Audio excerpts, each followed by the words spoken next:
Livro de Lúcius, Jornada dos Anjos, romance psicografado pela médium Sandra Carneiro, capítulo 66. Isabela fechou o consultório e, pensativa, dirigiu-se para casa.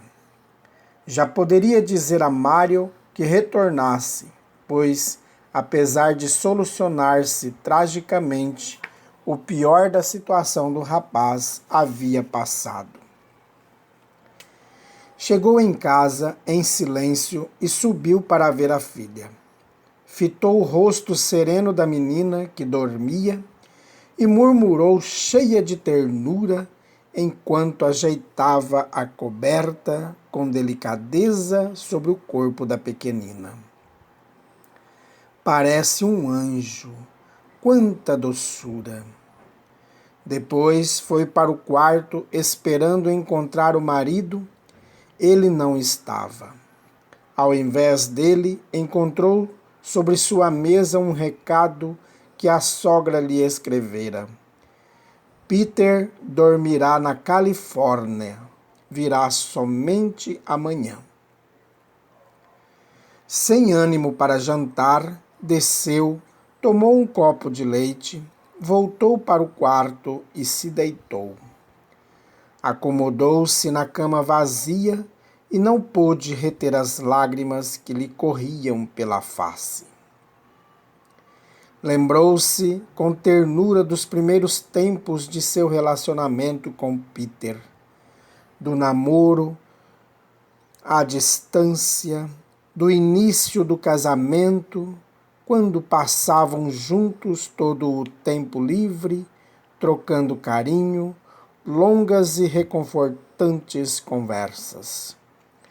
Suspirou com tristeza, sentiu saudade daqueles momentos inesquecíveis, mas tão breves que vivera ao lado do homem amado. Agora seu lar estava enfraquecido, ela sabia disso. Aquela atitude de Peter de permanecer fora de casa mais tempo do que o planejado já era quase uma constante. Ele se distanciava cada vez mais dela e da família, enredado em uma vida de notoriedade que o estava transformando em um homem leviano, orgulhoso e egoísta. Dava crédito a tudo que os bajuladores ao seu redor diziam, muito especialmente seu editor, que se tornara seu conselheiro, satisfeito com os lucrativos resultados que os livros de Peter rendiam. Suas palestras e sua enorme capacidade recém-descoberta de envolver os espectadores com seu carisma pessoal faziam dele uma figura continuamente procurada por famosos entrevistadores dos programas de rádio e televisão. E Peter perdia-se mais e mais fascinado pelas sensações que experimentava diante das novas possibilidades que a vida lhe oferecia. Isabela virou-se na cama, buscando afastar da mente aqueles pensamentos tristes. Em sentida oração, pediu amparo e proteção para o esposo e a família, e finalmente adormeceu. Era madrugada alta quando se sentou na cama, gritando apavorada. A sogra entrou, acendeu a luz. O que foi? Sentando-se na cama ao seu lado, ela examinou o quarto e viu que tudo estava em ordem. Então indagou. Mais um pesadelo? Outro, terrível. A sogra foi até a cozinha e voltou com um copo de água. Depois de bebê-la, Isabela agradeceu. Obrigada por estar aqui. Sorrindo com carinho, Dorothy tomou-lhe as mãos. Estarei aqui para o que precisar. Quer me contar o que sonhou? Isabela ainda tremia, tomou o último gole de água e narrou ao depositar o copo na mesa de cabeceira. Foi muito confuso. Pessoas corriam para todos os lados, eram de diferentes nacionalidades. Depois de muitos gritos de pavor, vi água inundando tudo, fiquei paralisada e ela me engoliu. Ela fez uma pausa, limpando as lágrimas. Espero que seja somente um sonho. Não terá ficado impressionada com as cenas do último documentário sobre o tsunami? O seu relato é parecido. Parece, só que é como se estivesse acontecendo em diversos lugares do mundo, e não somente como foi na Indonésia. Eu via pessoas de diferentes partes do globo correndo ao mesmo tempo. Teme que seja outro aviso? A nora não ousou responder e as duas guardaram silêncio por algum tempo. Depois, Isabela pediu: vá dormir, já estou melhor, obrigada. Tem certeza de que não quer que eu fique mais um pouco? Quer que chame sua mãe? Não é preciso, estou bem. Depois que ela saiu, Isabela ficou sentada na cama. Tinha medo de adormecer e continuar sonhando. Meditou sobre o que significaria aquele sonho. Sentia um peso enorme no coração. O que estaria acontecendo que tanto a oprimia? Por certo, era a repetida ausência de Peter que a entristecia. Finalmente, foi vencida pelo cansaço e adormeceu. Algumas semanas depois, sonhou com explosões e tanques invadindo sua rua. Via as pessoas atingidas pelos projéteis. Alarmada, ligou para Helena e contou sobre os sonhos que vinha tendo. A amiga ouviu com atenção antes de comentar. Talvez não seja um sonho premonitório. Nem todos os seus sonhos se realizaram exatamente como os viu. Sim, você tem razão. Nem todos se concretizaram. Ainda assim, eu fico me questionando. Por que tanta dor, Helena? Em todos os meus sonhos vejo muita dor, muito sofrimento. Por que temos de sofrer assim?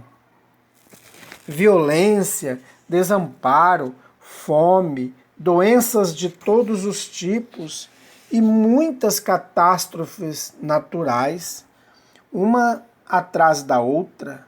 Onde tudo isso vai parar? Deixando que Isabela desabafasse, Helena a escutou sem interromper. Quando ela silenciou, a amiga explicou. Infelizmente, somos nós mesmos, seres humanos, que cultivamos a dor e o sofrimento ao nosso redor. Observe o comportamento da grande maioria de seus conhecidos. Quantos estão preocupados de fato em ajudar os seus semelhantes? Ou então em melhorar-se, em mudar? Quantos meditam sobre os ensinos de Jesus e buscam segui-los? Ao invés disso, recitamos versículos decorados que saem tão só de nossos lábios e não de nossos corações. A taça da iniquidade está cheia. É natural que derrame, espalhando dor por toda parte. Enquanto cada ser humano não fizer real e verdadeiro esforço por transformar o próprio interior, resgatando os preciosos valores transmitidos por Jesus, para se aproximar de Deus, não conquistaremos melhora expressiva em nossas vidas, em nosso planeta. É preciso verdadeiro esforço no bem. Sem isso, a dor persistirá como professora para nos ensinar a refletir sobre nossas atitudes. O orgulho e o egoísmo dominam nossa sociedade hedonista. Enquanto não combatermos com seriedade essas graves doenças da alma, elas continuarão a nos corroer por dentro, extravasando para tudo que estiver à nossa volta. Claro que há muita gente trabalhando pelo bem e sofrendo, como você, a oposição sistemática que se apresenta das mais diversas formas. Helena se calou, depois aconselhou com humildade. Confiemos em Deus. Ele conhece todas as coisas e seus desígnios são justos e perfeitos. Fortaleça sua fé pelo trabalho incessante. Esse é o conselho que os orientadores espirituais nos têm dado, profundamente preocupados que estão não só com a situação atual da Terra, mas, sobretudo, com a condição espiritual de todos nós.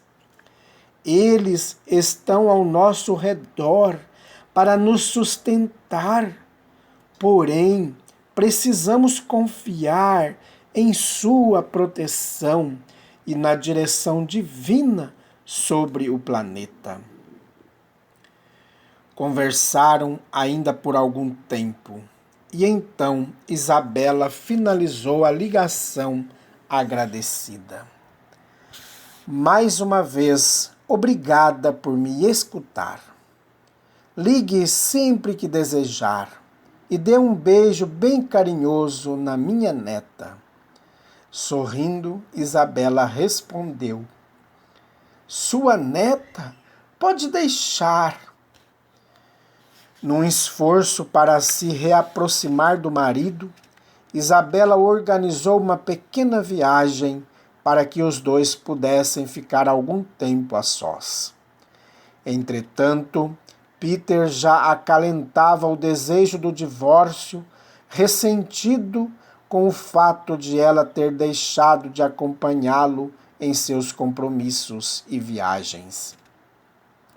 Achava inadmissível que tantas belas mulheres ansiassem por sua companhia e a esposa o trocasse por um punhado de pobres do Brooklyn. Contudo, ao mesmo tempo em que cobrava sua presença, quando a tinha, ele receava que Isabela dissesse algo sobre suas experiências psíquicas e sobre o espiritismo, aparecendo como fanática aos olhos daqueles que o admiravam e podendo assim prejudicar-lhe a imagem e o prestígio. Ciente dos planos de Peter, que fora Constantino há quase 2000 anos, Thomas solicitou às esferas mais elevadas que cuidavam do planeta permissão para reencarnar e ficar ao lado de Isabela na tentativa de manter os dois unidos. Recebeu a autorização e, como não tinha tempo a perder, aproveitou-se daquela viagem romântica do casal para retomar o corpo físico, agora como filho de Isabela e Peter. Planejaram ficar juntos por 4 dias, mas já no segundo, Peter começou a fazer telefonemas, dando sinais de que não conseguia concentrar-se na esposa. Acabaram por regressar na manhã do terceiro dia. Isabela vinha quieta e pensativa, enquanto Peter dirigia. Já perto de casa, ele falou: "O que você tem? Veio calada o caminho inteiro.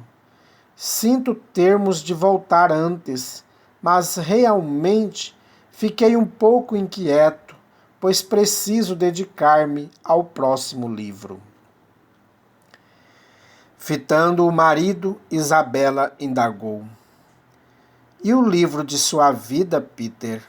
Como o está escrevendo? De acordo com o que planejou antes de tomar esse corpo ou fugindo de suas responsabilidades?" "Lá vem você outra vez. Isso está ficando desagradável e cansativo. Não sabe falar de outra coisa? Está fanática por esse espiritismo." "Não é pelo espiritismo que estou envolvida, e sim pelas verdades eternas que ele nos ensina." Isabela não pôde prosseguir, porque Peter estacionara o carro e Juliana vinha gritando com alegria: "Mamãe chegou!" Semana depois, Isabela constatou, entre apreensiva e feliz, que estava esperando outra criança. Já Peter recebeu a notícia com profunda inquietação. Não queria mais um filho. Envolviam-no entidades espirituais afinadas com as trevas, antigos companheiros do passado, que anos antes o haviam ajudado a afundar-se em uma depressão, aos quais agora Peter dava larga guarida.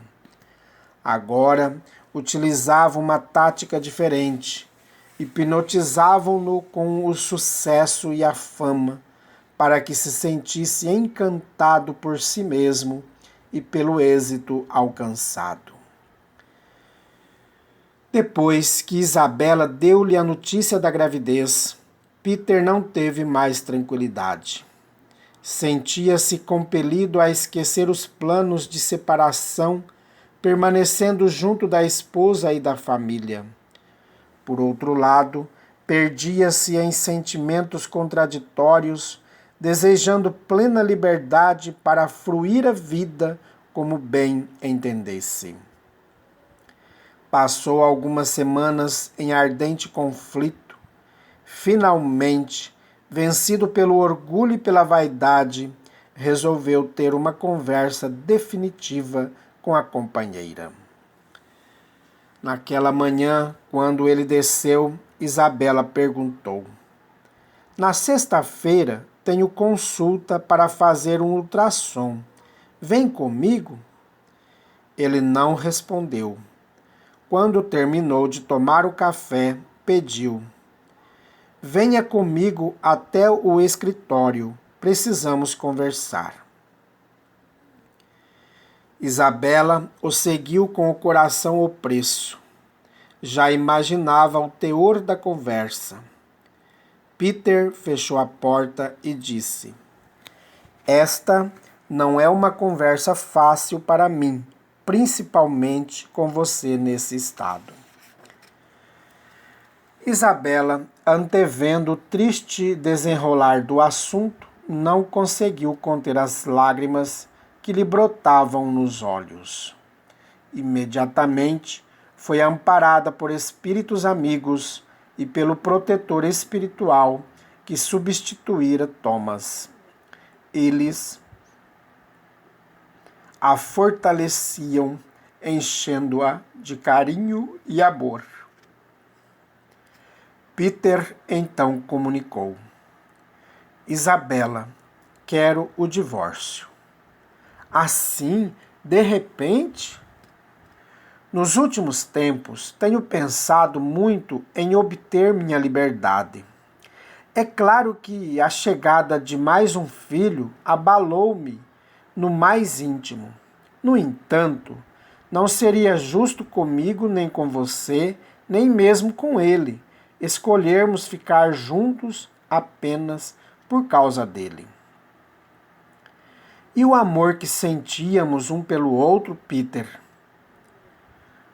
Quase comovido, ele afagou os cabelos da esposa, depois disse, afastando-se: Tenho imenso carinho por você, Isa, mas quero voar o mais alto que puder.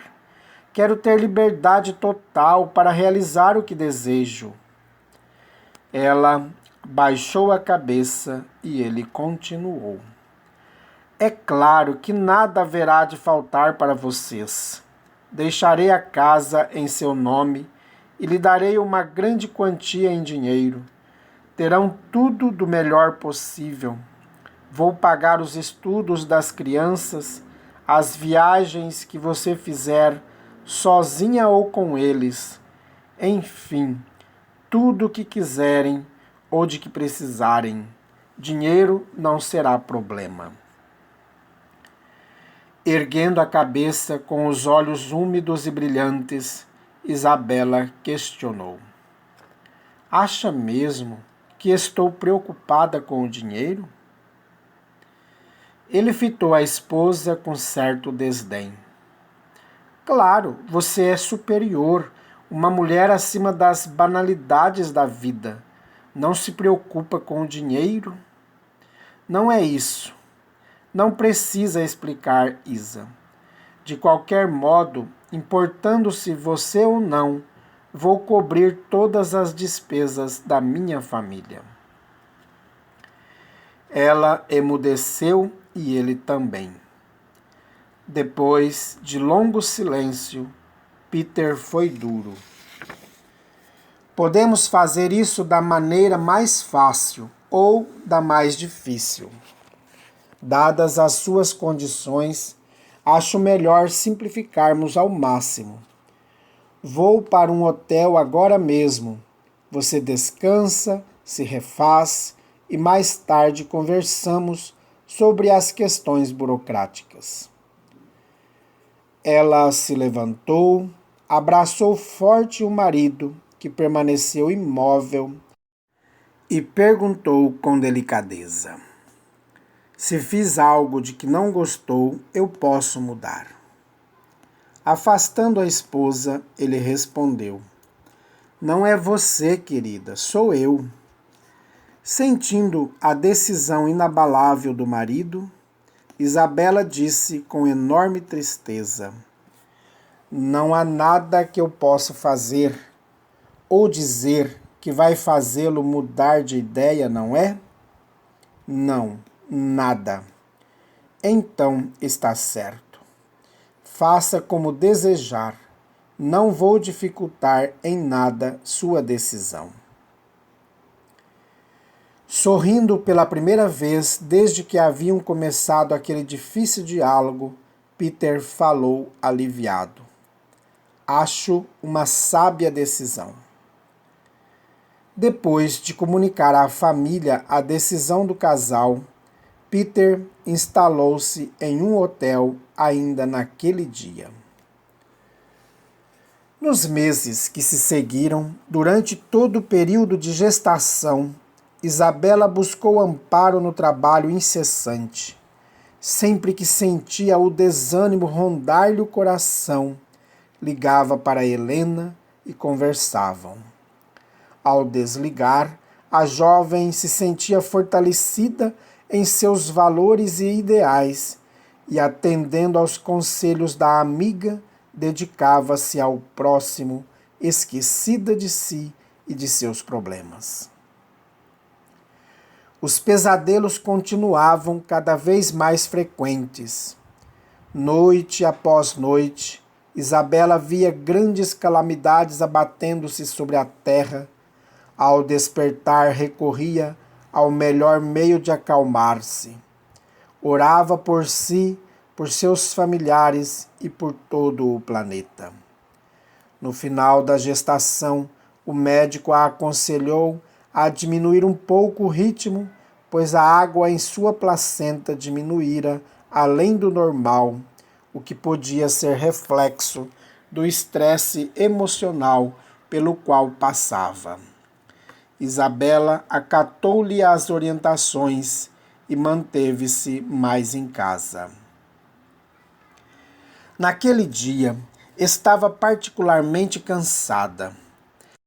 Entrou no lindo quarto que decorava com extremado carinho e acrescentou alguns detalhes. Depois, abriu uma das gavetas da cômoda e pegou algumas peças do enxoval que preparava para o filho. Beijando-as, falou baixinho enquanto afagava a barriga. Como queria que seu pai estivesse conosco agora, filho. Mas não se preocupe com nada. Vamos pedir muito a Deus que o proteja e o ajude. Quem sabe, afinal, nada é impossível para o Criador. Preparava-se para descer para o jantar quando notou o sangue a escorrer-lhe pelas pernas. Assustada, gritou pela mãe, que logo apareceu no quarto. Minha filha, vou ligar já para o seu médico. Venha, eu a ajudo a se deitar. Ana Lídia acomodou a filha na cama, apreensiva. Você devia ter se aquietado antes. Trabalhou em demasia. E para quê? Às vezes sou obrigada a concordar com Peter. Gemendo de dor, Isabela pediu. Por favor, mãe, agora não. Chame o médico. Horas depois, ainda aos 8 meses de gestação, ela estava no centro cirúrgico, sendo preparada para uma cesariana. O obstetra esclarecia, procurando acalmá-la.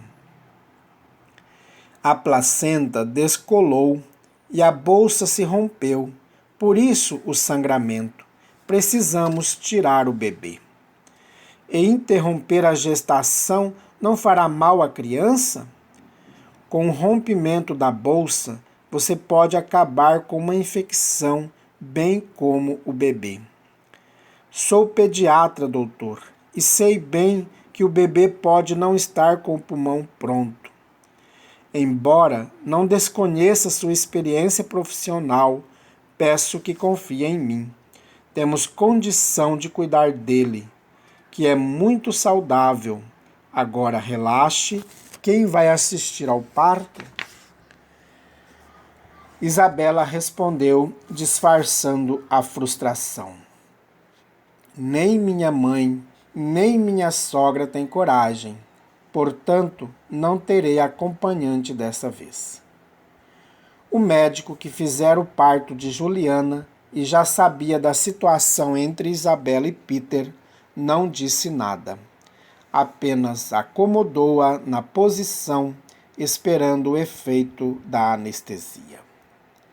O procedimento correu com tranquilidade e prestimoso amparo espiritual. Uma equipe de médicos do plano etéreo acompanhava aquele momento, auxiliando Thomas no retorno ao planeta. O bebê nasceu saudável e chorando muito. Foi levado para a UTI neonatal por questões de segurança, mas 3 horas depois já estava nos braços da mãe. Ao fitar aqueles olhos serenos e amorosos, Isabela tinha a nítida sensação de que já o conhecia. Certamente, profundos laços de amor nos unem, pensava. De fato, a adaptação entre mãe e filho correu com naturalidade. Marcos veio preencher o interior de Isabela com plena realização materna. A felicidade que sentia na companhia dos filhos atenuava a amargura pela ausência de Peter. Ela não demorou a reassumir as suas responsabilidades. Marcos crescia saudável e feliz. Peter aparecia esporadicamente para ficar algum tempo com os filhos, apesar de estar sempre com pressa, aproveitando pouco do convívio com as crianças. 2 anos se passaram. Não obstante as dificuldades e os desafios, Isabela se aprofundava mais e mais no autoconhecimento e no aprendizado da doutrina espírita, buscando aproveitar as lições que a vida colocava em seu caminho. No íntimo, aguardava a volta do esposo, ainda que não admitisse isso nem a si mesma.